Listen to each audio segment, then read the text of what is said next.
It is said that a design has to work in black and white before it can be successful in color. So with this cover, I kept it to all black and white. But what we're going to do is pick a color model for the entire brochure.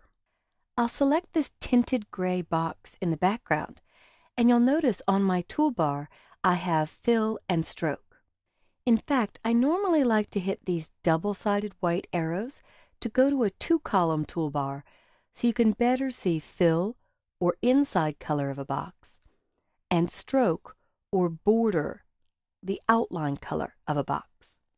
With fill, there are many different ways to pick a color. I could simply double-click, and a double-click brings up the RGB color picker. I could aim for different shades, and what I really want is a Golden Gate Bridge orange. But I'm really just taking stabs in the dark here. So when I click OK, I get that orange shade. But I'm going to look at swatches, and in swatches you'll see that there are built-in colors, the yellow, magenta, cyan, blue, red, and green that come with InDesign.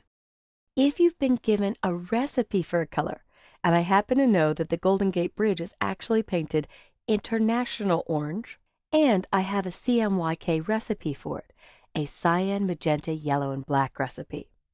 So I'm going to add that recipe. I could go to my color panel and mix it, or I could go to my swatches panel, hit the panel menu, which are the four little lines with a down arrow, and choose New Color Swatch. And when I do this, I don't want to name it with the values I type in. I'll name it International Orange. Print shops love to see name with color value, but most designers I know prefer a name that they give it.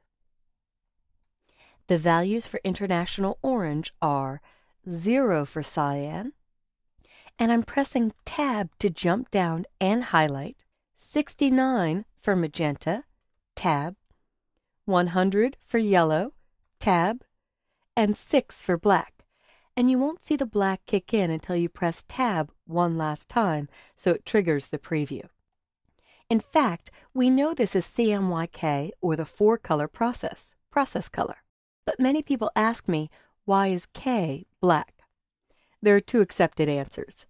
B was already taken for blue, or in printing and pre-press, the K plate is the key or key line for the job. It shows you the structure because that's usually where most of the text exists. So once I click OK on my International Orange, my selected box goes to that color. I'll click on Swatches to collapse it, and I'll hit Option or Alt, Page Down, to page down and keep it centered. A lot of times what people try to do is select text. So I double-click to get inside this text box.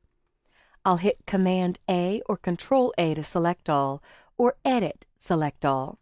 And they might want to sample a color directly from an image. So with the eyedropper tool, I could move into the Golden Gate Bridge and click once, and the text turns into that color.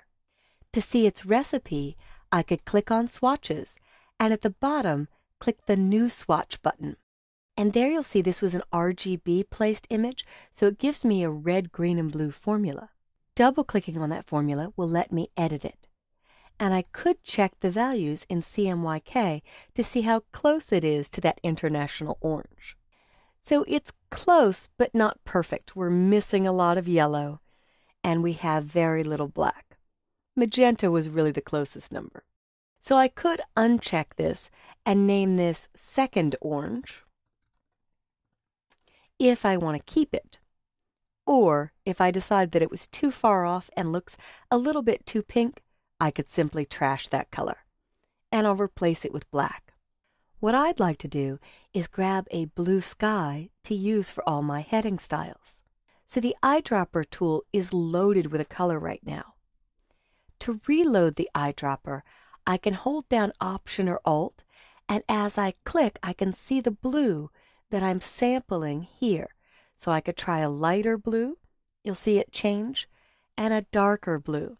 Once I'm happy with the blue, I'll click the New Color Swatch, double-click on it, and uncheck Name with Color Value and name this Sky Blue. And for the print world, pre-press people always want to see CMYK values. But if you're doing a web color, feel free to use RGB. If this pamphlet was only distributed as a PDF or as flash file, RGB or red, green, and blue is the accepted color model for online or mobile and device content. And because I sleep better at night when I see whole numbers, I'm going to make this a little bit cleaner formula for my liking, so I'm just rounding everything up to 75, 54, 11, and 1. And I'll click OK. And this got changed to sky blue, but I'll come to paragraph styles and see that this is using the main head style. If I go to pages and select all my future pages, you'll see that they're in black. So when I come back here, I can actually go to paragraph styles and choose from the panel menu, redefine style. This will pick up my new sky blue and apply it everywhere main head is used. So when I select redefine style and now go to pages and double click, there I see all of my headings got to be that blue. So I've added a color by double-clicking on the fill in my toolbar. I've added a color by going to Swatches and choosing New Color Swatch to mix my own, or the New Color Swatch button to pick up a color that I already have. So give these methods a try on this document and with some of your own files.